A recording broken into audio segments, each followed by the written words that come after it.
What are your first thoughts when you see the name and the number on the jersey? Um, oh, um,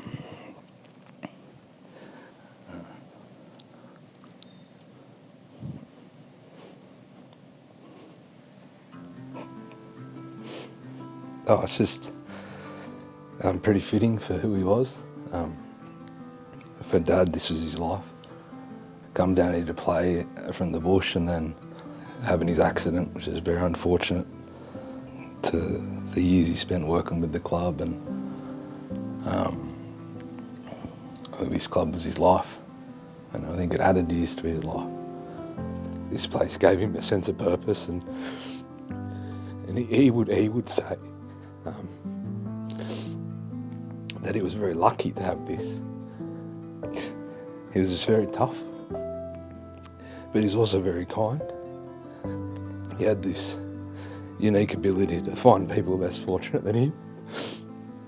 He'd see little kids in wheelchairs and he'd break his heart because he got to live 21 years walking around the earth, and he was a first grade footballer, and he was able to find ways to help those kids. He brought a lot of young Aboriginal kids down from the bush and toured the academy, and I know that got him up in the morning. He'd come across here and annoy everyone, but that was what he really looked forward to. I think that's why I was so loved by this community, because he wasn't just a bloke in a wheelchair. He did have a big heart, and he's probably what I get to look up to and try and model that to my son. I dearly miss him every day. He taught me a lot. I was very lucky. I'm one of the luckiest boys in the world to have such a tough but kind father. I hope his name forever is taught after. The magnitude of this, I don't think it's happened before in the club, or many times. So for you to honour him in that way is unbelievable. And my son, or his grandson Alfred, will get to have one of these. We don't take it lightly. So thank you. The game looked after Dad, so I think he had this connection to it that not many people have. If it wasn't for rugby league, who knows what would have happened.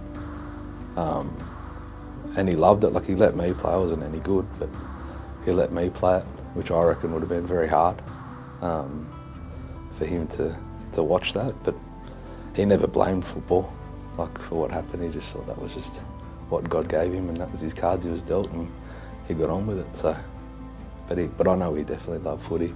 He didn't take it as serious as some, because I think when they were losing for a lot of years, he'd cop it at the door. He was the first port of call when people would come in when they were losing, so he'd get hammered. But it was very great to see when you won those competitions. We were there. We were very lucky to go to the games, the recent ones, and he watching it, and he didn't say a word the whole game. He kept quiet. He was so nervous. So but he loved his footy. I think the club is the way they treated my father throughout the last 40 years has been exceptional. This is fitting to who Penrith is as an organisation, and I genuinely believe that you added years to my life. I came after the accident, so all I knew was Panthers, and I got to see it with my own eyes, and we're very lucky as a family to be a part of this organisation. He would want to say thank you to not just for this, but for everything that you guys have done. Every administration and everyone treated him like their own, and I think it's testament to. It's no surprise the club's very successful, but I think I had a box seat in seeing what happens behind the scenes with my father, and you genuinely looked after him, and I'm very lucky to see that, and he would just want me to say thank you for that. I don't think there'd be any other thing he'd want than that.